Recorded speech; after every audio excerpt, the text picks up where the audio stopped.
SKK news agency में आप सभी का स्वागत है। आइए देखते हैं आज की बड़ी खबरें। सभा के अधिवेशन के अंदर आप ये constitution, schedule caste and schedule tribes orders amendment bill लेके आते हैं, अलग अलग राज्यों का, कभी कर्नाटक का लेके आते हैं, कभी जम्मू एंड कश्मीर का लाते हैं, आज आपने उड़ीसा का और आंध्र प्रदेश का लेकर आए हैं। ये बहुत अहम मुद्दे हैं कि जहाँ पर आप कॉन्स्टिट्यूशन अमेंडमेंट अगर कर रहे हैं, किसी ट्राइब को इंक्लूड कर रहे हैं, तो आप एक कॉम्प्रिहेंसिव बिल लेके आइए पूरे देश भर का। टुकड़ों टुकड़ों के अंदर लाने का हमें भी कुछ तर्क समझ में नहीं आ रहा है कि इसके पीछे आपका मकसद क्या है। एक बात मैं ये कहना चाहता हूँ अध्यक्ष महोदय कि जब सरकार को किसी को कुछ देना नहीं होता है तो सबसे आसान तरीका ये होता है कि एक कमेटी बना लो। और मैं किस मुद्दे के ऊपर ये बात कर रहा हूँ, हमारी भारती पवार मैडम महाराष्ट्र से आती है, वो भी अच्छी तरह से जानती है कि 1955 से महाराष्ट्र का एक धनगर समाज ये गुहार लगा रहा है, सरकारें कितनी आई और चले गई, उनकी ये मांग है कि हमें शेड्यूल ट्राइब्स के अंदर इंक्लूड किया जाए करके। महाराष्ट्र के अंदर धनगर समाज को एनटी के अंदर इंक्लूड किया गया है और सेंट्रल लिस्ट के अंदर उन्हें ओबीसी का दर्जा दिया गया है। यह अजीब तरह का तर्क है। आप ये भी अच्छी तरह से जानते हैं कि धनगर और धनगढ़ एक ही है। धनगर समाज के सभी लोगों का कहना है कि दूसरे राज्यों के अंदर चूंकि वहां पर धनगढ़ लिखा हुआ है और महाराष्ट्र के अंदर इन्हें धनगर बोलकर बुलाया जाता है, तो महाराष्ट्र की सरकारों ने इन धनगरों के साथ कैसी नाइंसाफी की। कहते हैं कि नहीं, ये स्पेलिंग मिस्टेक है, आप धनगर नहीं है तो आपको एसटी के अंदर हम इंक्लूड नहीं कर सकते हैं।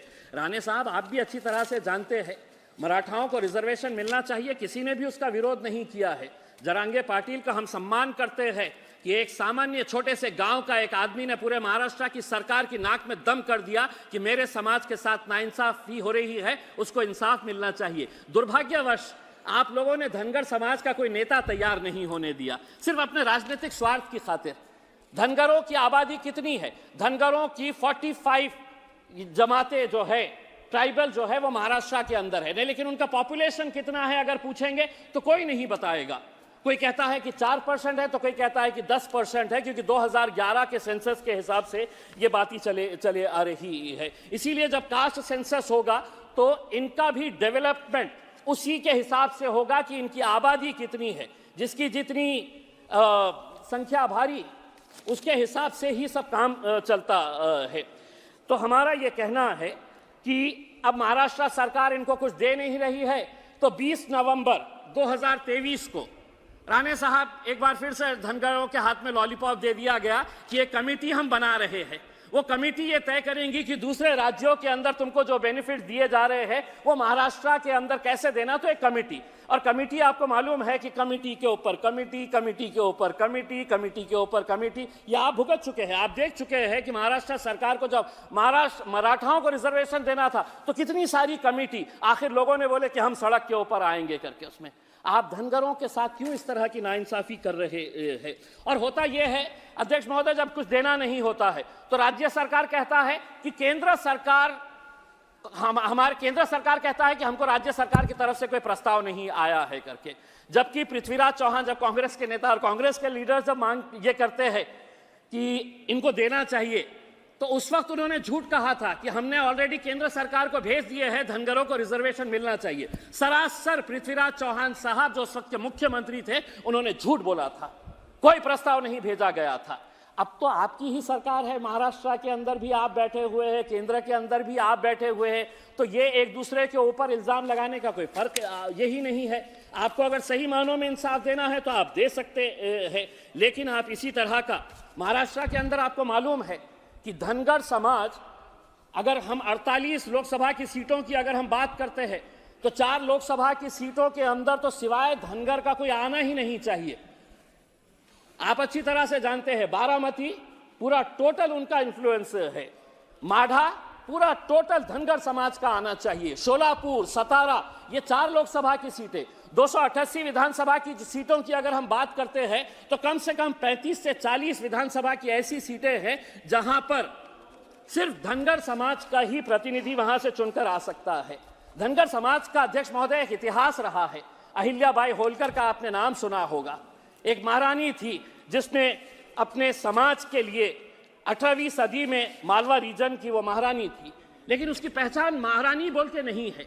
उसने अपने समाज के लिए और उसकी जेनरोसिटी जो थी उसके लिए आज धनगर समाज कई सालों से जालना जिले के अंदर अहिल्या भाई होलकर के एक स्मारक के लिए जगह मांग रहा है। आप वो जगह भी नहीं दे रहे हैं। इतनी बड़ी अपने समाज के लिए काम करने वाली, तो हम महाराष्ट्र सरकार से अनुरोध करते हैं जल्द से जल्द अहिल्या भाई होलकर के एक स्मारक के लिए बड़ी जगह वहां पर दी जाए करके। दूसरा ये है कि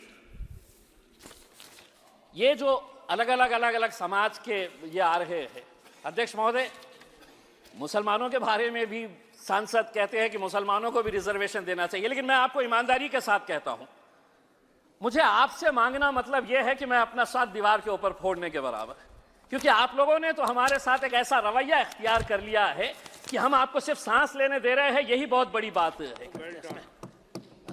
इसीलिए मैं आपसे रिजर्वेशन कैसे मांग सकता हूं? लेकिन अगर इस मुल्क को तरक्की करना है, इस देश को तरक्की करना है, तो आपको यह मानकर चलना पड़ेगा कि मुसलमान भी इस देश का एक बहुत बड़ा हिस्सा है, उसके साथ भी इंसाफ होना चाहिए। तो अगर आप सभी समाजों को साथ में लेकर जाएंगे जी। राणे साहब, जिस्म का एक हिस्सा अगर कमजोर हो गया तो वो ताकतवर जिस्म नहीं कहलाता है, वो अपाहिज हो जाता है, वो हैंडीकैप हो जाता है। इसीलिए आपको अगर इंसाफ करना है तो आप जिस तरह से आज ओडिशा और आंध्र प्रदेश के शेड्यूल्ड ट्राइब्स को इसके अंदर ऐड कर रहे हैं, मेरी ये मांग है कि धनगरों को भी आप महाराष्ट्र के अंदर जल्द से जल्द रिजर्वेशन देने का फैसला करिएगा और कुछ इंसाफ मुसलमानों के साथ भी करेंगे, कभी ना कभी तो करेंगे।